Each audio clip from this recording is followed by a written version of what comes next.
The broadcast is now starting. All right. Hello, everyone. Happy Thursday. Welcome to another episode of the PixelMill Webinar Series and today's offering of Deliver Amazing Results with SharePoint Site Designs.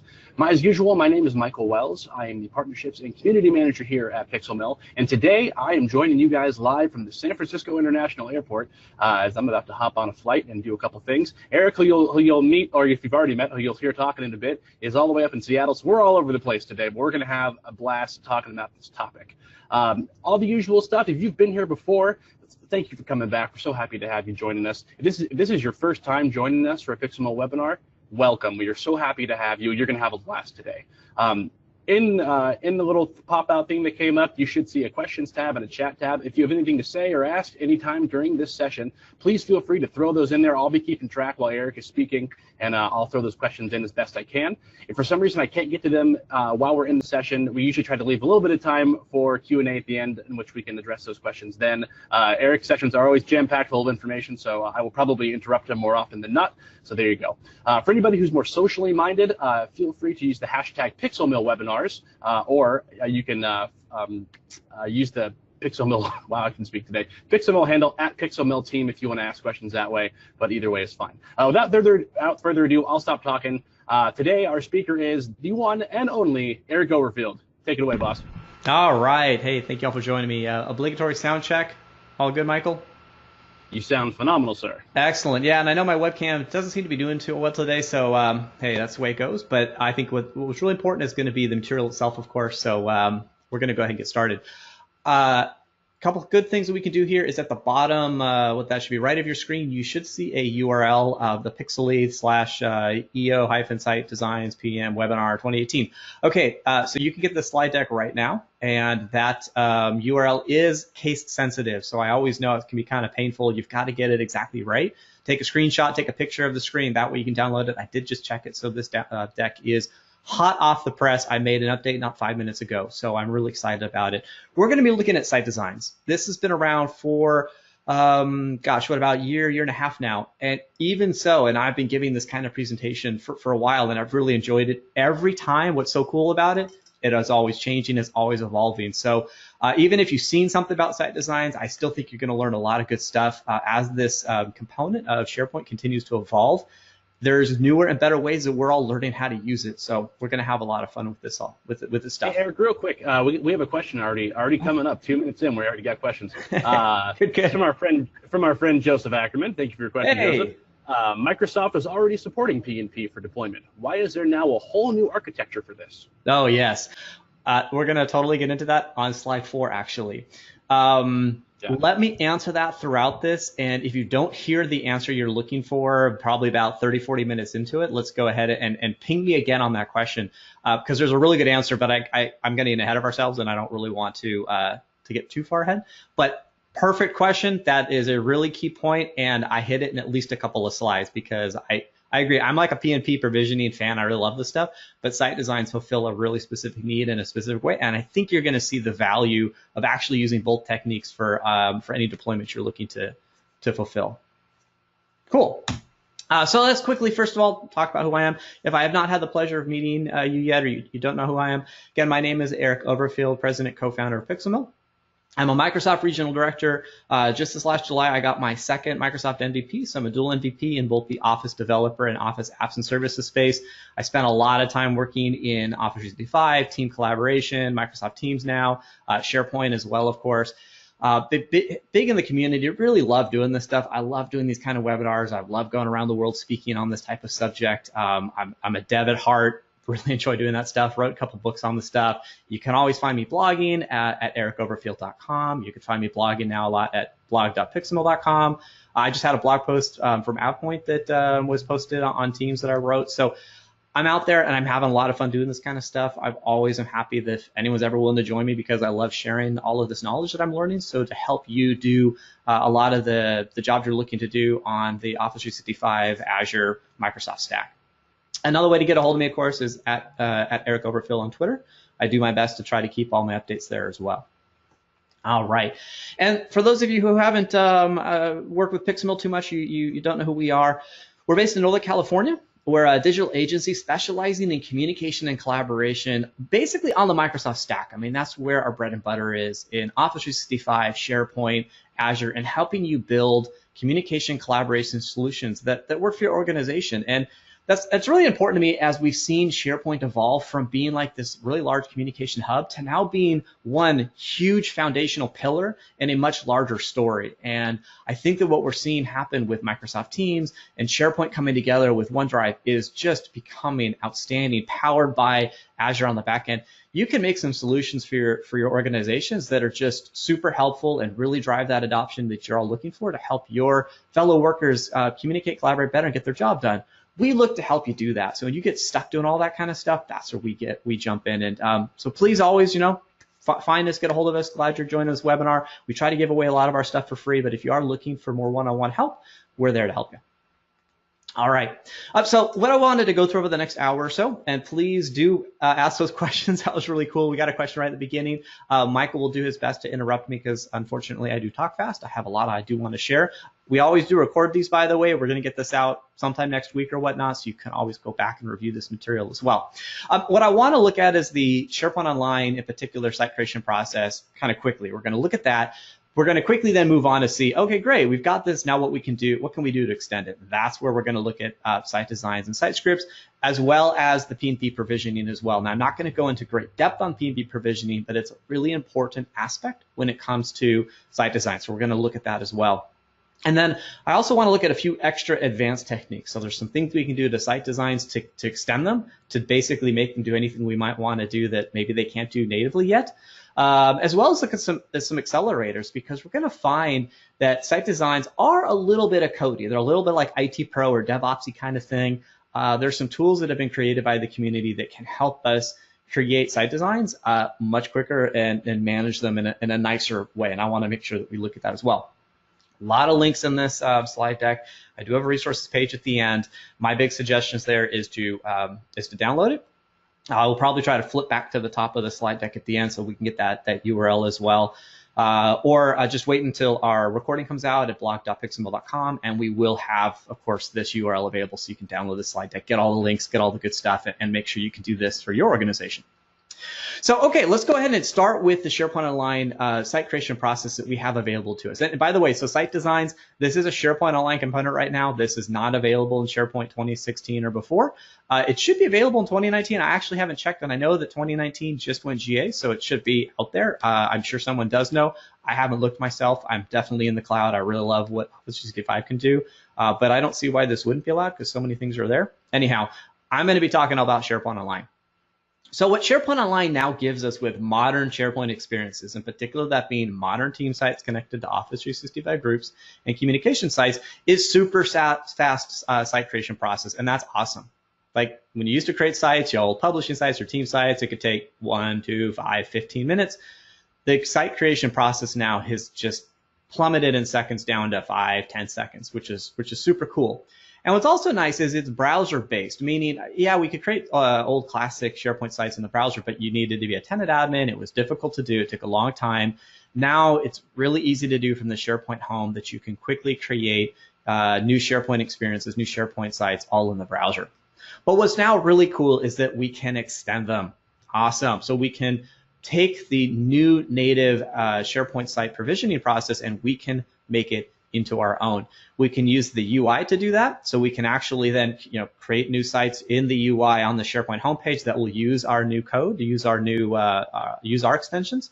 But we can also do this in code, which is kind of cool. So we can use classic C# code, maybe in Azure, or more appropriately, more likely, you're going to be using something like PowerShell or maybe something like Azure Functions or Azure Logic Apps or Azure Automation, and you can provision new modern SharePoint sites, and that could then trigger off these site designs and site scripts as well.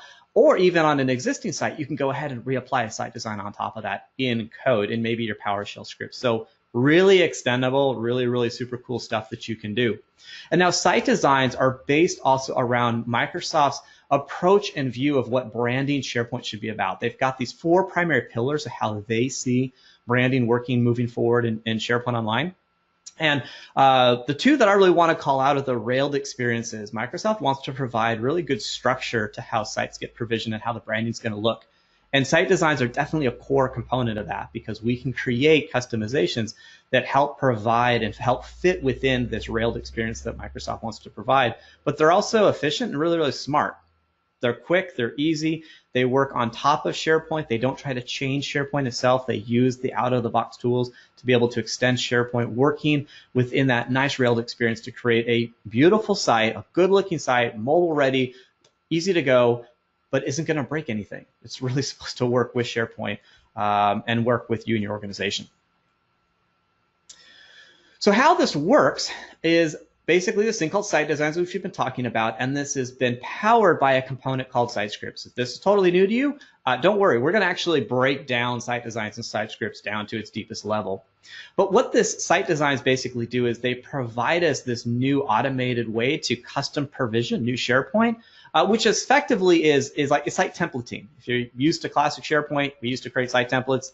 Site Designs are replacing site templates for all intents and purposes, using a very different technique, but totally cool stuff.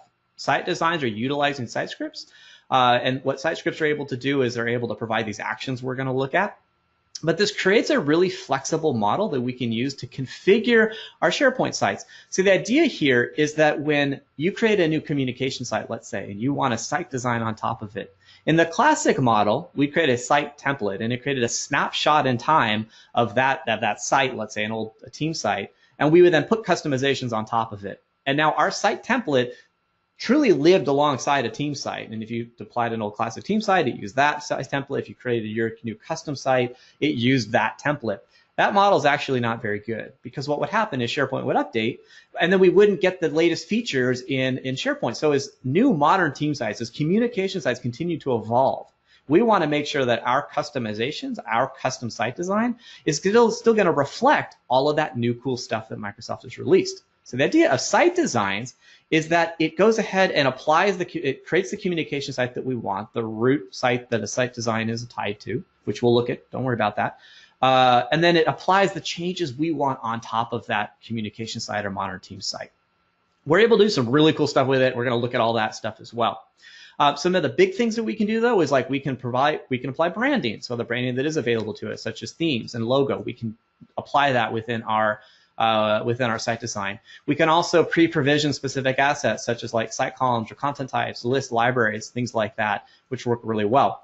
Something else we can do, though, and this is that extensibility model that I love, and so many of the projects we work on definitely utilize this, is that a site design can be set up to trigger a Microsoft flow.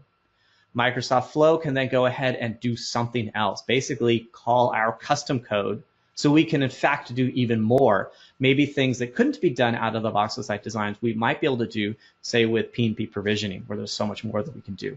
Really cool extensibility model. And Microsoft realized that site designs are not going to be able to do everything out of the box from day one. So they gave us that extensibility model through connecting to Microsoft Flow the day that they released site designs, because they knew that.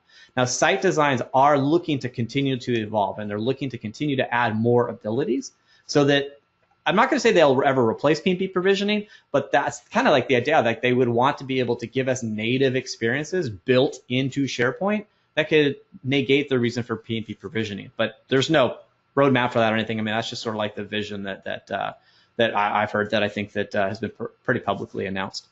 The way this is all driven, the way this is all built, is using a much better coding model that we used to have, and that's being JSON. So JavaScript Object Notation, you're able to build a text file, a very formatted text file, but a text file effectively. That's our site script.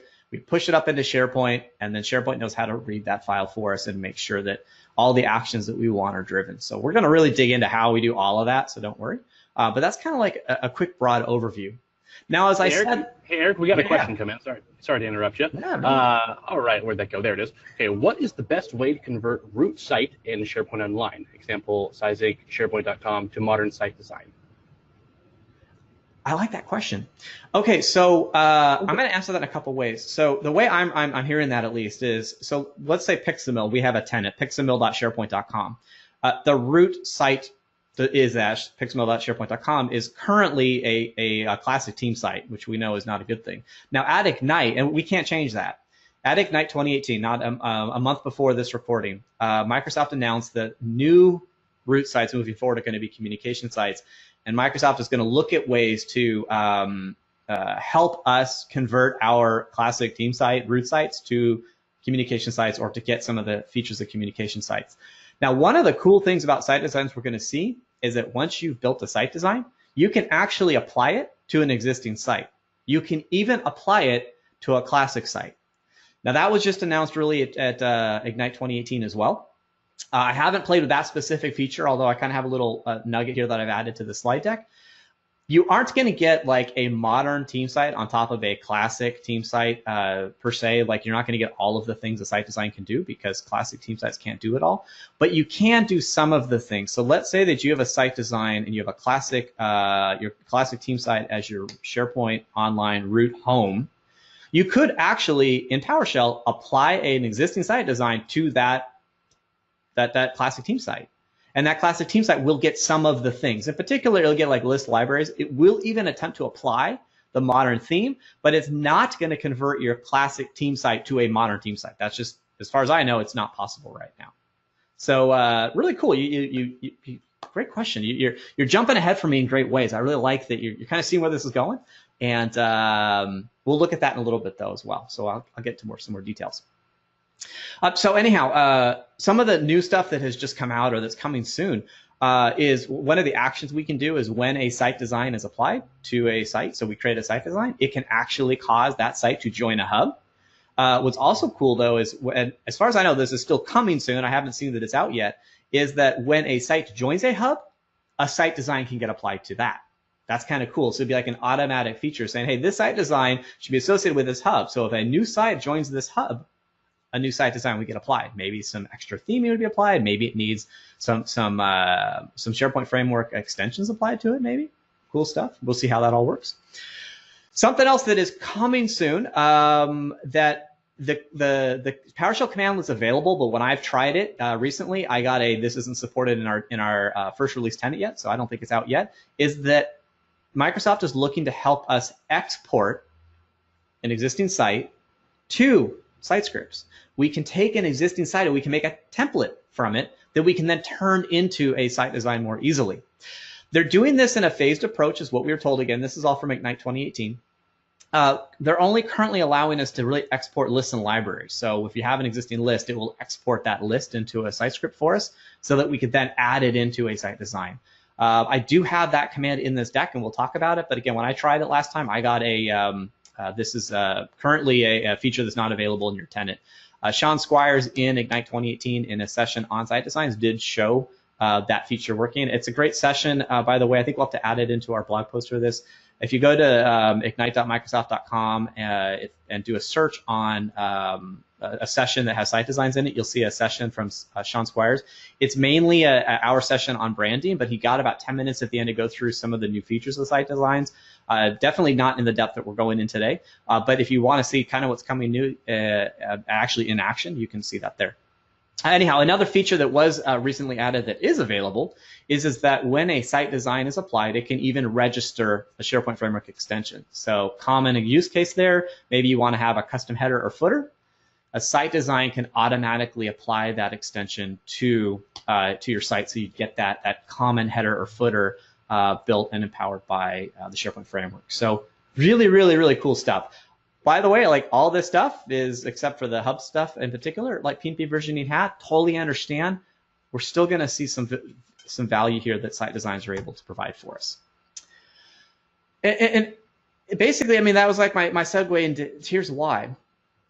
The provisioning process that site designs enable is that when in the UI, when we go ahead and want to create a new site, so here like we're on the SharePoint homepage, we go to a new site, we get to select communication site, our site designs will appear directly in the UI. There's no other way that I'm aware of that we can add our custom branding, our custom provisioning processes into SharePoint. The only way to do that is through site designs. And I think that's a really powerful use case when we enable end-user self-server site creation. So if we are going to allow users to create new sites in the UI, site designs are our place to get started. Once you go ahead and say, okay, I'd like that custom site design, that communication site, let's say that custom site design to be applied, the communication site is created, which we see in the upper right-hand corner. And then there's going to be a pane that's going to appear up on the right-hand side if you load that page right away. And you get to see the process of your site design being applied to your site. So you can actually see all the actions that are taking place to update your site. That's cool. Like that's a really good administrative component to be able to see how the provisioning process is actually going in the UI. We don't get anything like that with P&P provisioning. Now there has been a very loud audience of people that have said, well, I'm going to use site designs only to basically apply a site design and allow it into my UI, but it's going to have one action and it's going to trigger flow to trigger P&P provisioning. Okay, I think you're missing the point when you do that. I think that there's value in trying to get site designs to do as much as possible and then go ahead and trigger flow, which we're going to see this process in great detail, don't worry, where it can trigger flow to then maybe have your extra components of P&P provisioning. But the value of having our own site designs available in the UI, I think, is a huge use case and a really good value for allowing site designs. Excellent. We've talked all about site designs. We've looked at sort of like the overall value, the overall structure. Of course, I think what we really want to do is great. How do we create these things? Like, what are site designs? What are site scripts? What's Eric talking about? And then, of course, how do I do it? I want to be able to see the commands. I want to be able to create the code today. And I want to start working on my dev tenant today to start doing all this cool stuff. So perfect. Let's break this down. Site designs. I've been talking about it a lot. What's a site design? A site design itself is just basically a property bag. It's a collection. It's a little bag where you've put certain things. And all you've basically put in that little bag is metadata, a description describing what the site design is. It doesn't do anything. It basically is, I have a site design. It's called Eric's Communication Site. I have a description. It's supposed to be applied to a specific site template, that being a modern team site or communication site. And that's it. It has one other primary field, which is, oh, by the way, when I get executed, I want to go ahead and have site scripts. I want those site scripts to run. We got to look at site scripts, of course, but the site design itself is really, really simple. There's no like true big magic going on here. Some other cool things about site designs. You can take a site design and you can scope it to specific users or groups. Excellent, really cool. So we can make sure that maybe at PixelMill, only Michael and I can create a site using Eric's site design, using Eric's communication site. This is like a really powerful thing because maybe we don't want every user to be able to create a new marketing site. Maybe we create a site design for the marketing department and we want only people in the marketing group to be able to create that and use that site design. Absolutely good idea. Something else you can do, you can tell a site design that you are the default site design for either a communication site or a communication for a modern team site or communication site. Okay, so what does that mean?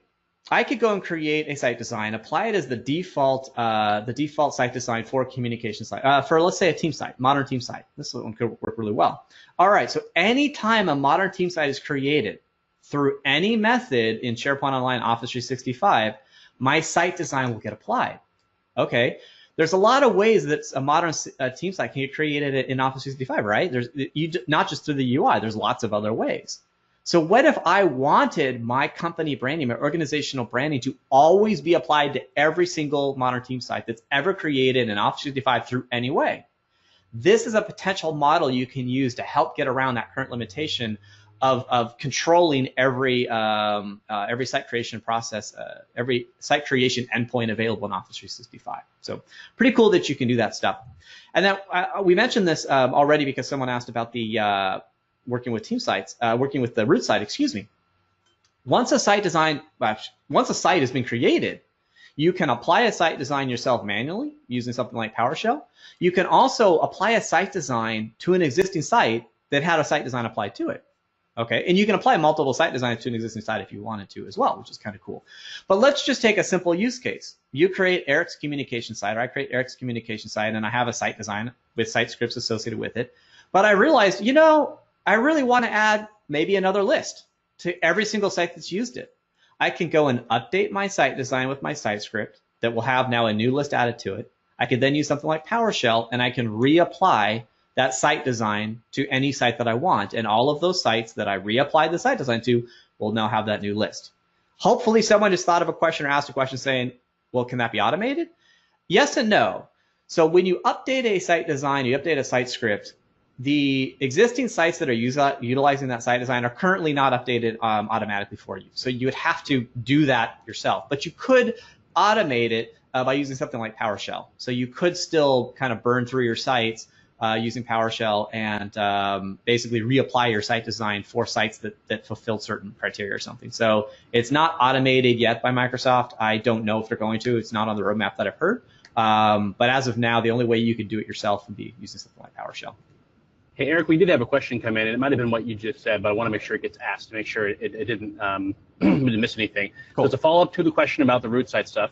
Same guy says, thank you for the response. Okay. I'm building a brand new intranet portal for our company. Since the root site is already using Classic, we cannot use it. If we create a new communication site, yep, what is the recommendation on using existing DNS entry for our portal to map to the new communication site?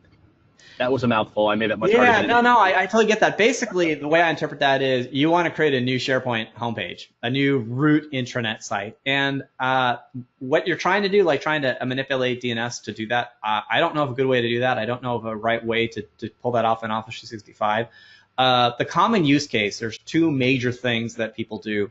One is that in your ribbon, you're able to in the ribbon, you're able to basically set up the organizational logo up at the top of the ribbon, of the general Office 365 ribbon, and you can have that point to your own custom site. So you would make sure that that would always point to your organizational homepage. So basically, anywhere in Office 365 you are, when that ribbon appears, your logo will appear. You click on that logo, it'll always go to that new organizational homepage.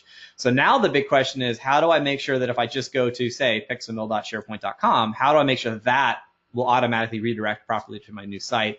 That I would do something like some JavaScript injection using a script editor web part and just do a JavaScript redirect. So if you ever came to that page, you would just get redirected to the proper homepage. Not the most elegant. I'm not going to disagree with that. Those are the two major techniques that I'm aware of. If anyone's heard of anything else, please go ahead and post those in our comments. I do have something else to add into that. It's somewhat related. So our good friend Joseph Ackerman again came back with, if you rerun a site design on the same site, will changes made between the two runs be overwritten? It is not supposed to, but I think I see what you're getting at. So it's supposed to be, the rerun is supposed to be kind of cumulative. So it's supposed to be like the deltas of the changes. So how can I say this? If you have a site design, that site design creates a list. You then manually change that list to do something else. You change the structure of the list structure. You change column names or whatever. And then the site design, you update the site script to now change that list as well. Will it overwrite your changes? I actually don't know. I haven't tried it. It's not supposed to. It's supposed to look at the delta changes of where you're at, but it won't delete anything. It's not supposed to like attempt to remove what you've done to make itself work. It's going to attempt to add on whatever has been changed in the site script from the current model of where the list might be. Now, let's change that to a theme. If I change the theme and the site script applies a theme, I then change the theme manually. If I rerun the site script with an updated theme, will it overwrite your theme? I'm pretty sure it will, but I actually don't know. Great question, though. I love it. If anyone knows, please chime in. I would love to hear some of those specifics. I haven't done them. In interest in time, though, I'm going to keep moving on. I really love these questions. Super cool. Got some great devs on the line, and I love that. Let's get a site script, the anatomy of a site script out of the way, because I've been talking about a lot of these things, and I want to make sure we get the base structures in our head so that I can now start to kind of digging into what it all is. So a site script itself is like the site design, as I said, was kind of like a box where some metadata got put in. The site script is much more simple. A site script is basically just an array of actions, array of things, a list of things that you want done to a site when this site script is applied. Okay, so this array of actions is basically, each action has a verb. It has an action that it wants to occur, and then the properties of what would happen when that verb is actually ran. So at the bottom of this slide, you're going to see the beginning of a site script, and we have like a verb like apply theme. Okay, so that's our verb. That's the verb of action. I would like this action to apply a theme. And then there's going to be properties for that particular action. So in this case, we'd say like, oh, well, what theme do you want to apply? And you'd have to give it a name. So theme name equals, say, PixelMill primary. Maybe you want to set the logo. Again, so verb set site logo. then you have a URL. You're going to ask what actions are available to us. Next slide. Totally got you covered there, because that's like the important thing. Like, what can I actually do in site scripts? Totally get that. Okay, couple things here. A site design needs to be associated with one or more site scripts. So a site design can actually run multiple site scripts. That's really cool, because site scripts can be reused. You may have 3 site scripts. You might have 20 site designs. Those different site designs may use different combinations of one or more of the existing site scripts. Super cool. Currently, a site design is limited to 30 cumulative actions, including sub-actions. So an action can actually have sub-actions. Maybe you're going to have a list or a content type get created, and you need list columns created for that. So you can have actions with sub-actions that occur on top of that. But you can only have currently 30 cumulative actions. Another light should hopefully be going off in your head. What if you need more? Absolutely. P&P provisioning, perfect. That's a great use case for Flow. If you want to do more than 30 things to a site, you need some other extensibility model. Microsoft's got you covered. 30 is currently been publicly told to me, at least in big public forums, is kind of an arbitrary number. They have a kind of like a timeout on how long they want these things to happen. And 30 seemed like a pretty good number. If you have a use case for why you need more than 30, you need to let Microsoft know. You need to let me know, and I'll let them know. If you can give them, if we as a community can give them reasons why there's going to be more than 30 actions needed, they're going to listen to us. Site scripts can only have up to 20,000 characters. So that could be a potential problem. Maybe you want to do some really big things with a site script. I don't know. So you need a really big file. There is a way now. There's a new task that was just added, a new commandlet in PowerShell added this add SPO site design task, which will queue up a larger site design with site scripts. So you can now have up to 100,000 characters across your site scripts if you use this other commandlet. What this means, though, is a site design that you're going to use in the UI can still only have up to 30 cumulative actions and can only have 20,000 characters. Using PowerShell, you can extend that greatly by using another command here, this add SPO site design task, where you can have up to 100,000 characters of site script stuff happen. But you could also use PowerShell to apply multiple site designs to an existing site, which is kind of cool too. But just sort of some limitations here that you need to think about when you move forward with all this stuff. Okay, so of course, like, what can we do? We can do a lot.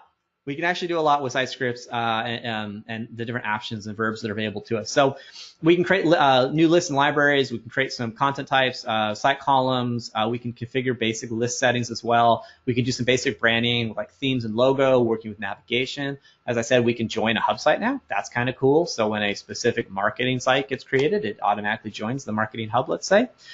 We can extend it with Microsoft Flow. I've said that multiple times. Which is a huge one. I think it's really important that you learn how to do. It's a couple tricky steps, but it's not hard. Once you've done it once, it's actually pretty easy to do. You can actually install a deployed solution from the app catalog. So if you have SharePoint framework that you want installed, you can go ahead and actually do that in your site design. You can register the FBFX extension I talked about. Some of the other new things that I can think of is that you can add users and manage guest access using site scripts now. There is a whole JSON schema available. This is one of the first links I've given. If you just go to docs.microsoft.com/SharePoint, you look for site designs, you're going to find this schema, and they talk about how the makeup of the site script JSON looks and can appear, and that's where you get all your site design, all your actions, excuse me. They're constantly improving, and the principal project manager, at least the program manager, Sean Squires, I forget his title, at Microsoft, he's constantly talking about all the new features they're looking to add into site designs, and I do fully believe that they are constantly looking to improve what actions are available in site scripts. Now, I thought it was really helpful. This was a slide basically I grabbed from Ignite 2018 to sort of envision what site scripts can do, the actions available to us, as broken down by how they work with SharePoint. So we can work with SharePoint components. That's like creating our lists, columns, content types, creating views and whatnot, creating a custom column formatter, which is cool. So that's like our SharePoint components. We've got our branding and site settings, things like working with navigation, themes, logos, regional settings, joining hub sites and whatnot. And then we also have our apps and solutions bucket.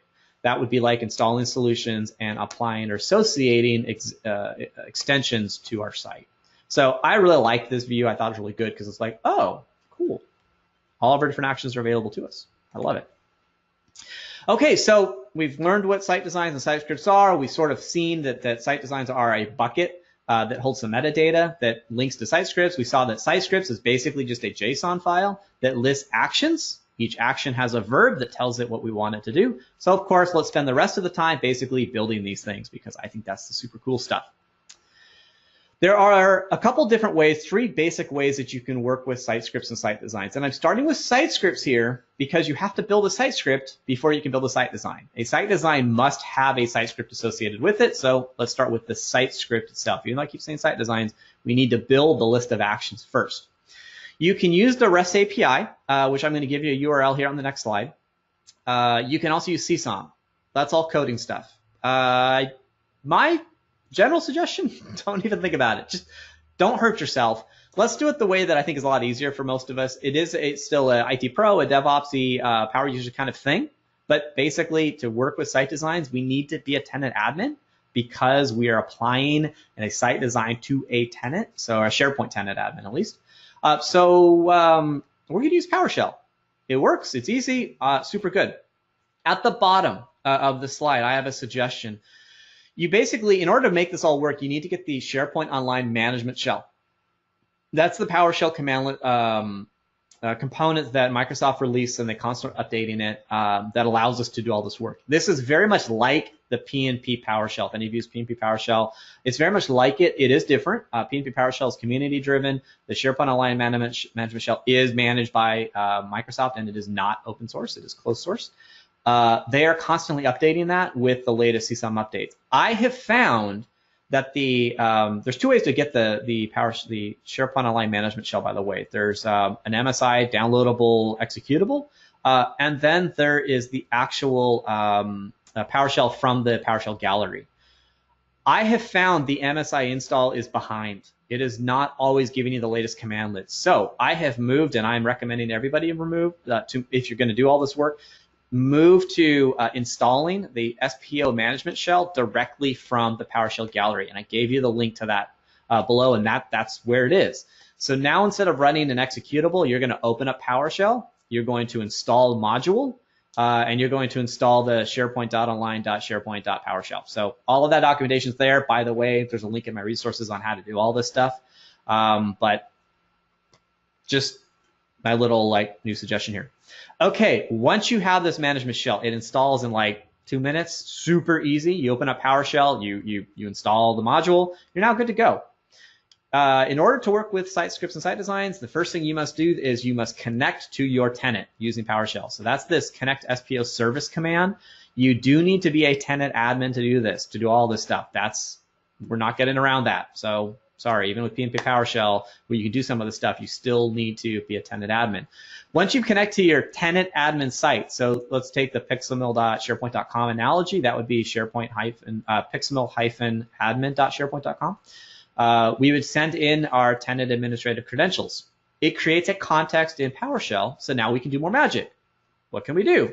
We can get all of our site designs, or site scripts. So get SPO site script. If you just type that in, you're going to get all of your existing site scripts. If you give it an identity, a specific ID of a site script, you will now get that specific site script. You can add a site script, super easy. Add SPO site script. Give it a title. Tell it what the JSON is. Remember, a site script is a list of actions in JSON. And you need to give it maybe a description so you can tell what it is. You can update a site script. You can update maybe what the content is. You can easily remove site scripts. Remove SPO site script. Give it the identity. You're good to go. It's gone. These commands execute in 5 seconds, 3 seconds, super fast, super easy. I've only given you 5 commands. There's a lot more than this. You're going to go to docs.microsoft.com/SharePoint, and you can learn all about the PowerShell commandlets available to work with all the stuff. Kind of like the way I always remember, by the way. I just go to Google, I type in SharePoint, then my command, get SPO site script. That typically sends me into the documentation on that command. Typically, then I can find all my other commands available to me. There's quite a lot, by the way. It's kind of cool. Hey, Eric, a couple questions came in off of the stuff you were just saying. First off, does the PNP PowerShell depend on SharePoint Online Management Shell? No. Easy. No. Yep, they're separate. Totally separate. Awesome. Thank you for that. And then the second question, Even to reapply site design on existing site collection, you will still need tenant level access No. or site collection admin, or can apply the modified site design. Yes, you will. Sorry. Do you want me to reread the question? No. Yeah, I was thinking that can you apply site design without tenant admin access in the UI? Yes. In the PowerShell, no, because you need to connect to the site. Now, I've actually have tried this. The problem is I always use a dev tenant, and I'm the tenant admin in my dev tenant. I believe you can actually apply a site design because you don't need to be a tenant admin to apply a site design. This is an awesome question. I can't believe I just don't know off the top of my head. Do you need to be a tenant admin to apply a site design to a site using PowerShell? That's, to me, like the general question. If you're using the SharePoint Online management shell, yeah, you do. You need to be a tenant admin to basically run that. That's how the Connect SPO service works. You need to connect to the site using the tenant admin. At least that was always my understanding. I'm a PnP PowerShell guy, of course. I only use this when I need to for site scripts and a few other things. But when you apply a site design, no, you should be able to actually even use PnP PowerShell to apply an existing site design to a site, assuming you have permissions to that site design. Great question. Ooh, I love that one. I'll have to look that up for you. We'll put it in the blog post and we'll get you covered. What else? Good. Oh, okay. We're good there. Feel free to continue. Yeah, I love it. All right, so let's go ahead and look at our first demo. How are we on time? So we've used up 40 minutes. Always fun. Anyone who's seen me talk, I get excited. I love talking about all this stuff. 40 minutes for our first demo is a little longer than I like, but hey, we needed to get all that base stuff out of the way. So let's go ahead and let's look at what we've got here, what we have going on here. So I'm using the PowerShell ISE here. What I have done, or what I'm going to do here, is I'm going to connect, as I said, to this is to a dev tenant, PixelMill Dev 1. I have to connect to the tenant tenant admin site. So I just run that command. The credentials I've already stored in a variable. So I basically connected. Great. So I should just be able to go ahead and list my site scripts. So I can type in get SPO site script. I can run that command, and what's going to happen? Well, lo and behold, all of my existing site scripts show up. I mean, isn't that pretty cool and simple? So what we can see here is I've got a couple of site scripts here. These are ones that I like to keep in this dev tenant, kind of in case something goes wrong, I can show it. But let's say I wanted to see what a specific site template, what a specific site script could do. So maybe I want to see what this site script can do. So let me grab this particular ID, copy that. I can go ahead now and get that specific site script. And if I do that, I can see that my site script pops out. And look at all of those actions that are available in this specific site script. So you can easily manipulate and work with site scripts as much as you want using PowerShell. And as you see, it's super fast. It just loads right up. Now, there's a couple ways that you can work with your JSON. I want to build a site script. I want to create a site script. And one of the things you can do is you can create your JSON file. You can then use a PnP PowerShell commandlet, such as getting the content, grabbing the file that you want, and then going ahead and getting the raw value of that JSON. Then you can just use the add SPO site script command, give it a title, and PowerShell is smart enough to know to send in the raw JSON that was pulled in from the file. All right, that works. But what I really want to show you is kind of something a little more interesting here. Like maybe you might have this in a larger script, so it's all you should see in one thing. I'm going to take a site script, and I'm going to go ahead and take the content of it, and I'm going to dump it into a variable here in PowerShell. So let's look at what's going on here. All right, so I've got maybe a site script. It's an action. It's going to apply a theme. It's going to set a logo. I want to set up some external sharing capabilities. I'm going to maybe create some columns. I'm going to create a bunch more columns. I'll create a content type based on those columns. I can create a list. Within that list, I might have some sub actions. So maybe I want to now set up some, add a content type to a list. All pretty cool stuff. Add a new view to that list, all within a site script. Pretty cool stuff. Install a solution. Interesting. So I can automatically make an SPFS solution that's been pre-installed work. And maybe even go ahead and associate maybe an application customizer to that. Yeah, not too bad. I mean, that's kind of a cool site script, I think. So let's go ahead and we'll put that into a variable. And then finally, what we're going to do is we will go ahead and we're going to add an SPO site script. We're going to give it a title called custom test site script. Oh, let's kind of make this a little more custom. Let's call it PM webinar Let's do something like 1025. By the way, total geek side thing, my son just turned 6 months old today, so I'm totally super excited. We're going to start feeding him food real soon. Totally geeking out, sorry. But I think all the parents on the line will be like, oh, yep, understand that. Okay, so I've just added a site script. That's how easy it was to go ahead and add a site script. That's just cool. Okay, so let's go ahead and let's get our site scripts again. I'm going to run that same command. And let's see what we've got here. We can now see that I have a new site script that was just created that has the PNR webinar 1025. So that's how easy it is to create a site script. Not too bad. I don't know. I just think that's pretty simple. Creating that the JSON can be a little time consuming, or it could be a little intimidating at first. Docs.microsoft.com is your friend. I've also got another link for you. That other link is a whole bunch of sample site scripts available for you to just grab. So super cool. We'll get to that in a second. All right, so let's look at site designs now. Site design is very similar to site scripts in the sense that we're going to use PNP PowerShell. We're going to connect to our admin site URL. We've got very similar commands like get SPO site design. We can get all of our site designs. We can get a specific site design. We can add a site design using add SPO site design. What matters here? We need to give it the web template. We need to tell it, is this going to be a communication site or a modern team site? That web template ID is either 64 or 68. 64 is modern team site, 68 is com site. That's in the documentation. It was also further up in my slide deck. I just didn't call it out. The last thing that we really need to make sure that we do is we need to tell it the one or more site scripts we want to associate to the site design. We're going to be using our site script ID.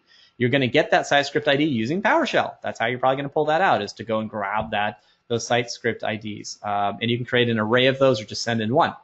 All the cool things, you can tell your site design that it has a preview image. That's kind of cool. We're going to see that because I wanted to do that. So when your users go to create a new site, you can have a preview image so that they know what that site design is going to look like, that new site's going to look like. You can add and remove, you can update, and the other one I wanted to show you is that you can invoke, you can apply an existing site design to a site. So instead of connect SPO service to the admin site URL, you're going to connect SPO service to your specific site that you'd like to apply the site design to, and then you'd run this invoke SPO site design. I did provide you. We do have a question that came in that kind of talks about that too. Can we activate existing site features through site scripts? No. You want to activate site features through site scripts. That is not one of the actions that I'm aware of as possible. You can do that in PNP provisioning, but not in site scripts. I've never seen that action available. Another great question though. I've never tried to do it in site scripts, but I have not seen that action as being an available action. It will be in the JSON schema that I provided, and I've never seen it there, so I don't think so. Really good question though. At the end of this, I provided the REST API endpoint. There is a REST API endpoint that you can use if you would like to use REST calls to go ahead and talk to site scripts and site designs. I have an example at the end of someone who did that for us. It's actually pretty cool. I wouldn't do it myself. It's just kind of painful. But you can, and it is there. You do have to be a tenant admin, though, to be able to use that REST API endpoint, no matter where you are, because you are writing into the root tenant. All right, so let's go ahead and let's look at a site design, because I really want to see all this get all put together and to create something cool. So let's go ahead and do that now. Okay, let's look at the site designs that I have available to me. So I think I have 2 of them here, or 3 of them, 2. Okay, so I've got Amy's site design, and then I've got one that I'm using Flow in case something goes wrong. I have it. I talked about how that every site design has to be applied to a specific existing site template, of which there are currently 2. Modern team sites, which is 64, or a comp site, which is 68. So what we can now do then is we can go ahead and add an SPO site design command. We're going to give it a title. So this will be custom communication site design. Let's do PNR Webinar 1025. This will be applied to a communication site, because we want to apply to communication site. We're going to tell it to use the site script we just created. Now the site script variable was just populated when I added the site script. I can give it a description, and you can see I can even give it a preview URL. Now this preview URL is using a CDN that I previously created. So basically, you would want your preview images, if you create one or use one, you need them to live somewhere that anybody has access to. They need to be a URL that everyone have access to, and a SharePoint content delivery network does that for us. Totally different session, but pretty easy to do, pretty easy to set up, and you can just kind of Google all that stuff. So let's go ahead and create that site design, and it's done. Wasn't that so cool? It just, just works. So now we have a site design. All right, let's go ahead and try to use that site design. So I am already logged into that tenant. I'm going to refresh the SharePoint homepage. I'm going to go to new create site. I'm going to go to, once this loads, communication site. And I probably should have shown you before, but I hope you do believe me here. I'm not trying to hide anything. My site design now showed up. So when I click the site design, check that out. I even get a custom image here. Isn't that just cool? Okay, so let's go ahead and create a new site. We can call it PM Webinar Demo 1025. 1025. All right, let's go ahead and finish that. 3, 2, 1, 0-ish. Perfect. Wow, wasn't that cool? Okay, so the site design, the site has been created. A communication site's been applied. Check that out. On the right panel, we get a new update of everything that is happening to our site. So it told us what it's already done. It set a bunch of columns up. It's already applied a site logo theme. It created that custom document library, installed a solution, associated an extension with it. If I view uploaded site, what happens? Does this work? It does. Pretty cool. So far, so good. It's still missing one thing. My extension hasn't loaded yet. I was expecting it to load. There's supposed to be a header that will pop up here eventually. I might have removed it because I've been playing with this tenant a lot, but you can at least see kind of a bunch of stuff did get changed. I got a logo applied. I have my theme applied to it. And if I look at my documents library, I believe we should see, yeah, some new columns are automatically created for us. So pretty cool. Oh, there we go. Now you can see I've got, this is not the most pretty top navigation for sure, but you can see an extension was automatically applied, that being a custom shared header for everything. So pretty cool stuff. In interest in time, we're going to keep plowing forward because I have so much more that I really want to go through. That would be this one. Perfect. So we created a site script. We created a site design, applied to that site script. It did some cool stuff. It created a list, or updated, created a content type, applied it to an existing list, created a logo, or applied a logo, applied a theme, and even associated a extension that was already there, so like a new header could show up. I think that's pretty cool, all in the UI. I didn't have to create an Azure function to do this using PHP PowerShell. This was available in the UI for everybody. Pretty cool. Hey, quick question that came in for you, Eric, from our friend Paisley Gray. Does it all work similarly on-prem? No. So that, I said that in the beginning. It does not work in 2016 for sure. I actually don't know if it works for 2019, and 2019 did just go GA. I'm a cloud guy now. I'm not much of an on-prem. I'm sure it's a simple question. I believe that it actually should be available because that was like the big update to 2019 was modern experiences. But I do not know. Very simple. I'm sure I can check. I just need to Google it for you, and I will. I'll get back to you, and I will put that all in our blog post so that we get these questions. I absolutely love these questions. These are really, really cool stuff. So we'll put all the answers we can into one good spot. Okay. Back to like the first question we had, like PNP provisioning. How does it work, or could we extend it? Absolutely. There is the extension model I've been talking about using Flow. And so there's an action available to us called trigger flow that we can add to our site script that will allow us to extend site designs way past anything that site designs can currently do. Very, very cool. Why might we do this? A big one, so that we can take site designs and provide a UI, effectively a customized, a beautiful UI to our end users to create new sites, but also then extend them with PNP provisioning as well. It's very simple to do, by the way. So we give it an option that has a verb. The verb is trigger flow. We give it a URL that we have to an HTTP request action in the flow. Very simple. We're going to see that. We give it that specific URL. We give it a name, pretty easy, and then we have parameters. The parameters for this are always the same. It's an event of Microsoft Event product to SharePoint. It's there's some documentation on this, by the way, that's really cool. You're going to get all of it there. But the action itself in our site script, super easy. The major thing I changed here was the URL of my flow that I want triggered when this action takes place.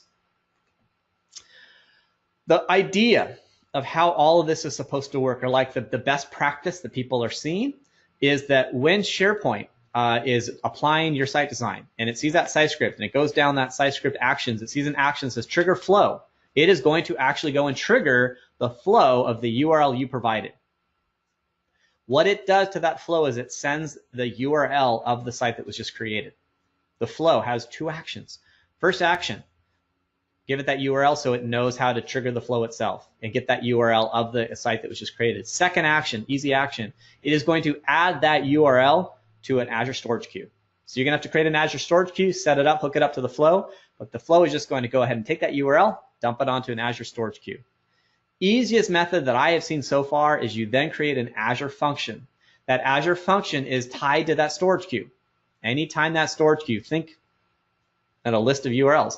Anytime that storage queue gets a new entry, that Azure function is triggered. The Azure function goes and grabs that URL off the storage queue, so now it's been processed, and the Azure function does something with it. Maybe it uses PnP provisioning, PowerShell, to go ahead and to trigger, to go grab that URL, to now connect to that SharePoint site that was just created and go do something else, such as apply a PnP provisioning template. Not too bad, pretty cool stuff. You can then update that site and make it do some other cool stuff, things that you couldn't necessarily do with site designs currently. Maybe like you cannot add content really using site design, so maybe I want to create a new page. PnP provisioning can do that. I would like to, once that page is created, I would like to make that the new homepage of that site. That's an easy one. Probably there's about 300 solutions, 300 ideas we can come up with on this call if we had enough time. There's so many things you can do with PnP provisioning site designs currently can't do, mainly around content creation is one of the biggies I know, and lots of use cases that you can find for that. So, and I'm going to jump in there and tell you a question real quick. Sorry to interrupt you. From our friend Adnan, are all the steps which we put in SiteScript all sequential? If yes, then what will happen if one of the steps fails? Any try-catch options? Okay, so yeah, let me just answer that. Or any catch options? Yes, they are done in order that you've provided them.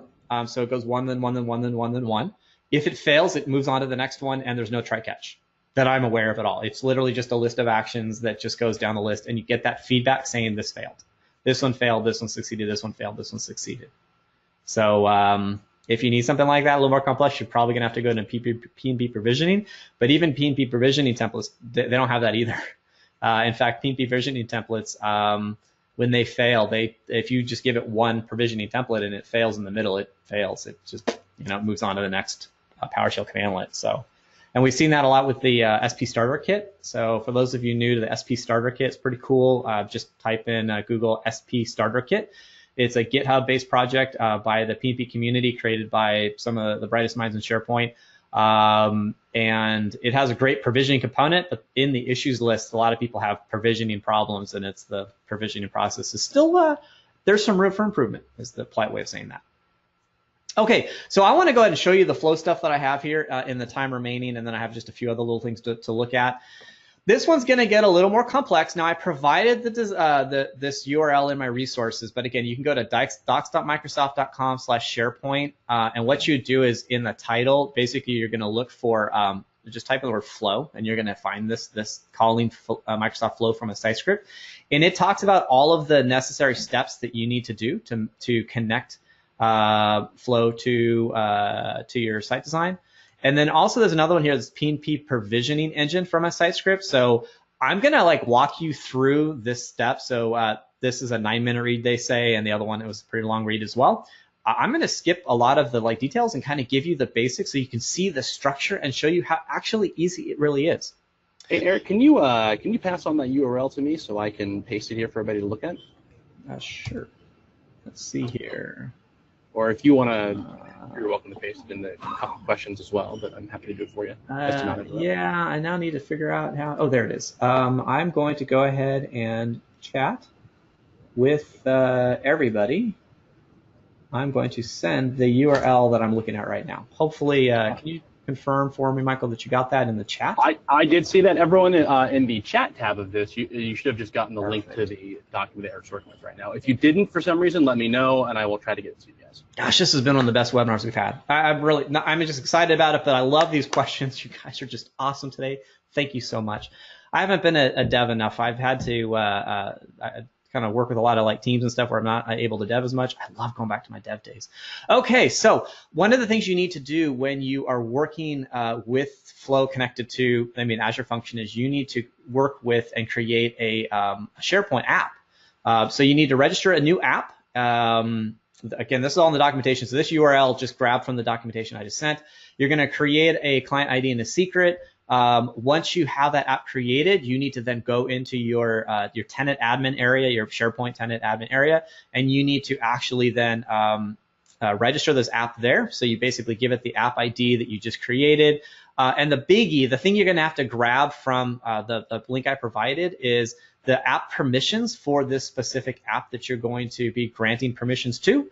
And here, the biggie that I'm doing is I'm basically saying that if you have this app ID and secret, you can use it to take full control of my tenant, because that's what you need to do. You need to be able to connect this application, needs to be able to connect to SharePoint, to a new site that was just created, and do something. And the only way to do that is as a tenant admin. So these are kind of like the weirdest steps you may have your first like issues with, but it's not hard. It's all documentation.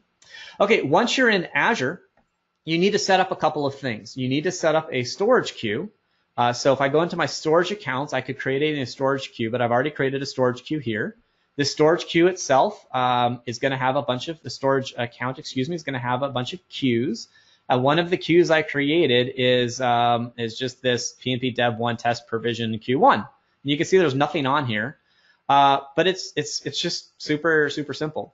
Now, the way that storage queues work is it has access keys. And if I clicked on access keys, you would see the name of this particular storage queue and the access keys necessary to connect to it. Two variables you're going to need, and we're going to see that in a second, how we're going to actually use that. So I have a storage queue that I'm going to create. A storage account. Within that storage account, I create a storage queue, and I need the account keys for my storage queues. All in documentation, so if you got lost, don't worry, just read it a couple times. Okay, now within Azure, I'm going to now want to do something else. One of the things I'm going to want to do maybe is create a function app. Within that function app, I might have an Azure function. That function itself is going to be tied to that storage queue. So I have a Azure function here I created, and it is super simple. All it is going to do is when it gets triggered, and it's triggered by the storage queue, that's how it gets triggered, it's going to grab the input, which is a URL. It's going to use PnP PowerShell to connect to PnP Online. It's going to use that client and secret that I created for the SharePoint app that I created up here that I registered. Once it's connected, it's going to apply a PnP provisioning template. Super simple PowerShell function. If I quickly go and look at that provisioning template, what it should do is it should create a new client-side page. It will set that client-side page as the new homepage, and it's going to create some new stuff. That's what this does. Okay, I just skipped, in fairness, probably 20, 30 minutes worth of work that would take time if I had to duplicate the whole process, but it's really not that hard. The documentation I provided actually walks you through all this stuff to set it all up. Another good question that I think some of you are asking, in fact, one of my good friends down in San Diego has been asking me about this recently, is PowerShell and Azure Functions still available option because it's considered experimental? That's up for debate. My opinion is PowerShell is such a strong candidate for Azure Functions that I can't see them doing away with PowerShell anytime soon. There are other techniques you can use, though. You don't have to use PowerShell. You could use basically C#. You could use CSOM connection into PnP Core instead of PnP PowerShell. You could also use Azure Automation, although I would suggest use Azure Logic Apps instead, and you can run PnP PowerShell in both of those techniques and tie them to storage queues, and you could be good to go. That's like a whole session in and of itself, so I have to move on. But you can see I created a storage account, has a storage queue. I have an Azure function tied to that storage queue that will get run. All it does is it takes the URL that Flow is going to send to this, and it will do its magic. So the last thing we need to do is we need to create our flow. Cool. Okay, I have a flow. The flow here is this simple flow. If I go into the edit flow to see what it is, I told you there are two actions. The two actions, the first one, when a HTTP request is received, that's my first action. It needs to do something. What it's going to do is that action is more like the input. It gave me that URL. Here's the URL that I would need to tell my site script action, trigger flow, this is the URL of my flow. This is how I can get this flow to be triggered. And it is expecting certain kind of data when it gets triggered. This request body JSON comes from the documentation I provided you. I did not make this up. This is how the flow is designed to put data into your flow. The second action, super simple. Look how easy this is. All it is doing is the action, the flow action is put a message on a queue. That's it. You give it the queue name, you give it the web URL that came in from the input, and that's it. I mean, there are fewer flows that are more simple than this. The hardest part I have found in this whole process is connecting to the proper queue. The way that you would do that is you have to manage your connections. And when you work with connections, if you add a connection, you need to give it a connection name. That's just a name you come up with. But here's where you get that storage account name that I created from Azure and the storage key. I can't give that to you because if I did, you'd have access into my dev environment. I don't want to do that. But this is the data that you pull from your storage account. So if I go back to storage accounts, I go to my storage accounts, and if I access this keys here, I would find the two values that I need to make a connection to flow to my storage account. Pretty simple, pretty cool stuff. All right, so we've done 30, 40 minutes worth of work there in about 5. So I understand you're like, hey, that's not fair. I understand, but I got to skip some things. Okay, so what I'm going to end up doing here is I'm going to now create a new site script. I will then create a site design based on that site script. That site script itself is going to have one action. That one action is trigger flow. This is the URL of my flow. I gave it a name just because, and the parameters, just like I showed you. All of this is in the documentation I provided. So if you want to learn exactly how to do it and change it on your own, you've got it. Okay, so I need to now create a site script that uses that. So let's call this PMW 1025. Let's go ahead and create the site script. It's been created, and let's go ahead and create a site design based on that site script. This time I'm triggering this, tying this to a team site, so it'll be a little different. Excellent. Let's see if this all will work. Let's go back to our SharePoint homepage. We are now going to create a new site. We are going to create a team site. There we go. And we should now see, yes, in fact, I do have my custom team site with flow, PM Webinar 1025. Excellent. So let's call this team PM Web Webinar 1025. And next. And it is creating the site. 3, 2, 1. Oh, perfect. Excellent. Finish. Gosh, I love that fast site creation. All right. Now it should show up here that something is happening. It's initializing. Excellent. It said triggered flow record, queued the site creation. Perfect. Did it happen all of a sudden? Probably not. All right. It's going to take time. So let's go look at the time. What happened here?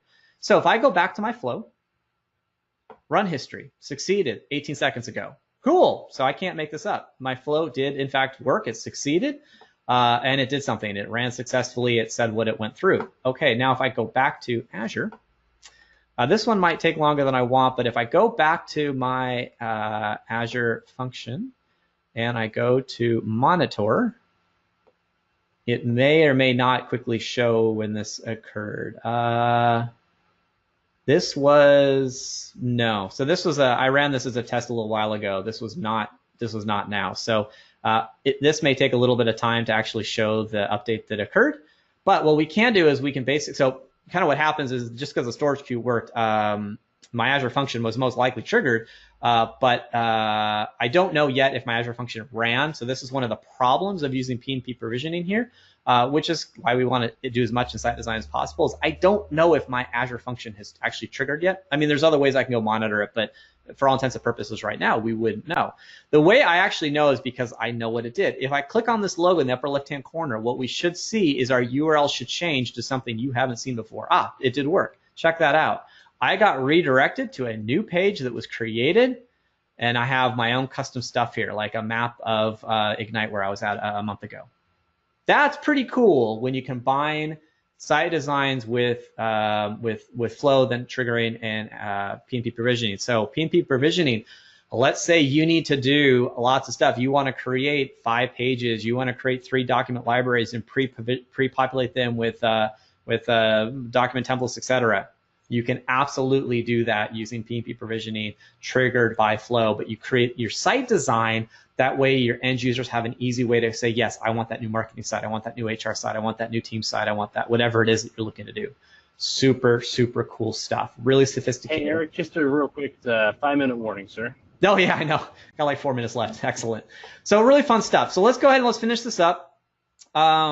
We talked now a lot about site provisioning and PnP provisioning. So I'm going to go ahead and basically kind of skip some of that stuff because we've already basically seen it. Site design gives us that URL, gives us the UI stuff, whereas PnP provisioning can extend all of that. So my opinion is better together. Awesome, cool stuff. Okay, so if you want to make this a little easier, Yana created another outstanding developer in the SharePoint ecosystem. He built something called the Site Design Studio that allows you to create site scripts and site designs in a UI. Basically, what I found this works as is that you, I just realized there's no URL here, but it's on my resources page.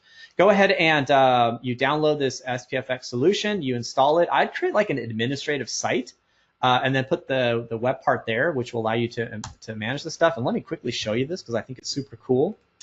So this is just my demo admin site. I applied this one web part to the site, and the Site Design Studio has 2 things. It says, Site Designs and Site Scripts. And if I click on Site Designs, you're going to see that it actively and quickly pulled up my site designs, including the 2 site designs I just created.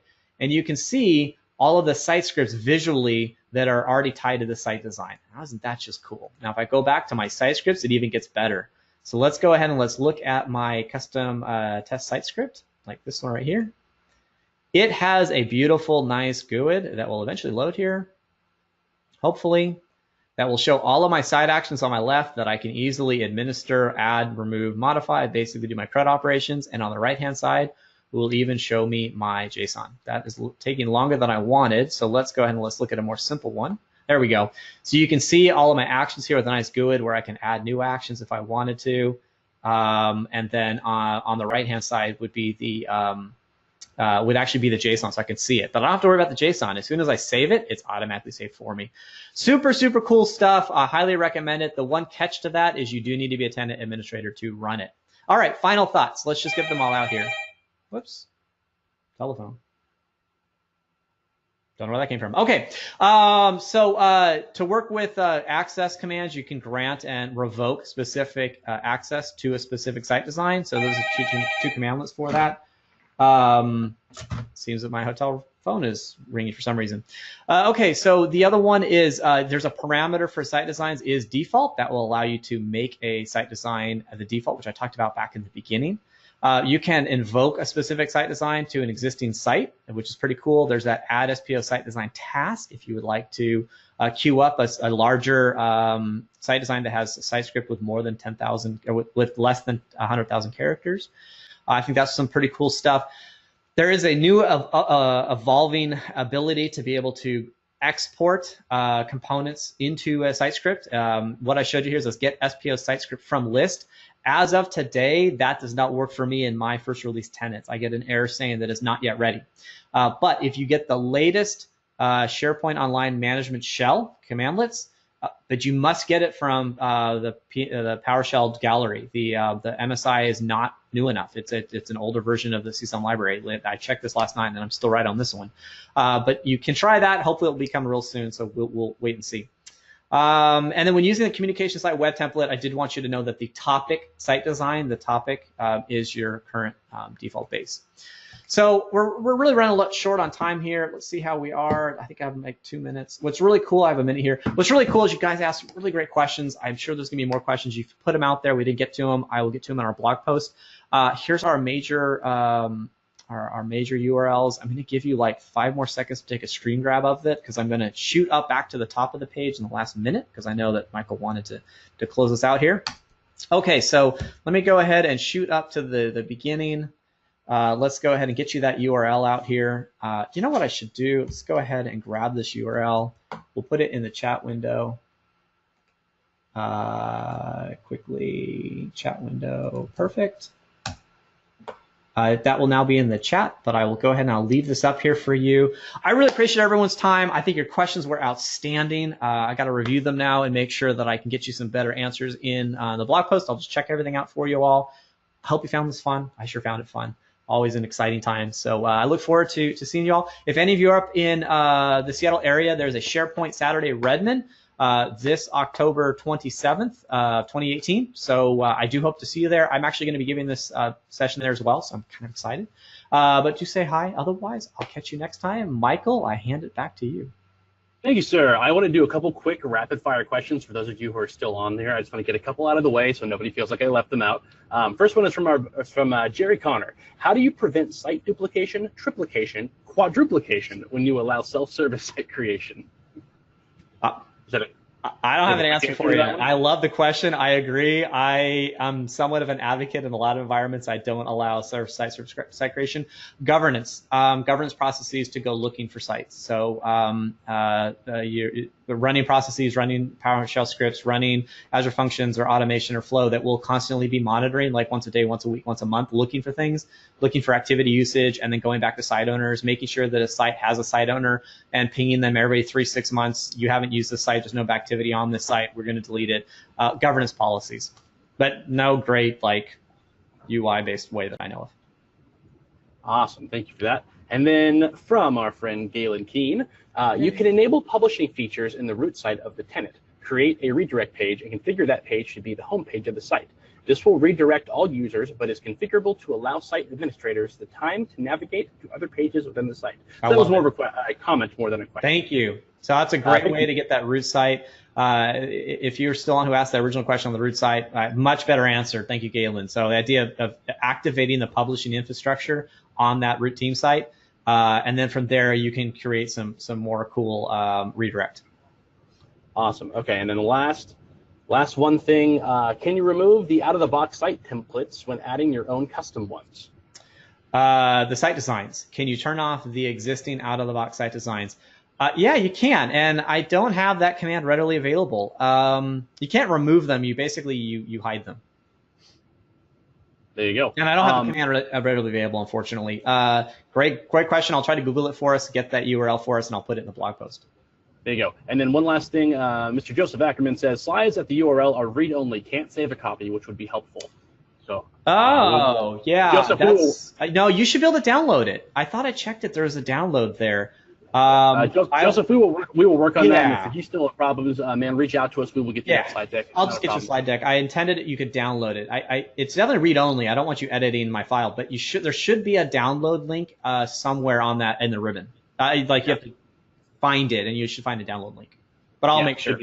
Should be good. And then someone asked if the webinar will be available later for registered users. Yes. Once this is done, we'll edit this, put it up on our YouTube page, and that should be available sometime next week. I'm traveling a little bit next week, so it might not be as quickly as I normally get it up, but I will get that up for you guys to view. It'll be next week. Sometime next week. Definitely next week. And then lastly, just a little fun thing. Galen also suggested he would love to see a webinar talking about Azure Functions versus Logic Apps versus automation for advanced site provisioning. Something to think about, Eric, for you and I later on. I just wanted to throw that out there. Ladies and gentlemen, thank you, Galen, but I love the session idea. So because I know we're booked up. Michael, I think you also have that to say too. So yes, I will get to that. But that's a great idea, sir. Thank you for throwing that out there. Everyone who's kind of stayed over with us, thank you for spending a little extra time with us today. Thank you for making this session so fun. This has been one of the more fun sessions we've had this year. Thanks for all your great questions, all your great comments. It's been great. Next month, we will have Heather Newman returning to us doing a session on diversity. We'll have more information about that coming up soon as well. Again, thank you very much, guys. You will find this, the replay of this up on YouTube next week. I'll also send it out to all of you who signed up for it, so it will be coming your way. If you have any other questions, feel free to hit up Eric or myself or PixelMill. You can find us all on Twitter. Eric on Twitter is at Eric Overfield. PixelMill team is at PixelMill team. Feel free to find us there. You can also find us on our website, pixelmill.com. We are more than happy to answer any questions for you. Always happy to help. With that, thank you very much, guys. We'll give you the rest of your Thursday back. Thank you for spending some time with us today. Have a great rest of your week, and we'll see you all next time. Thank you all. Bye.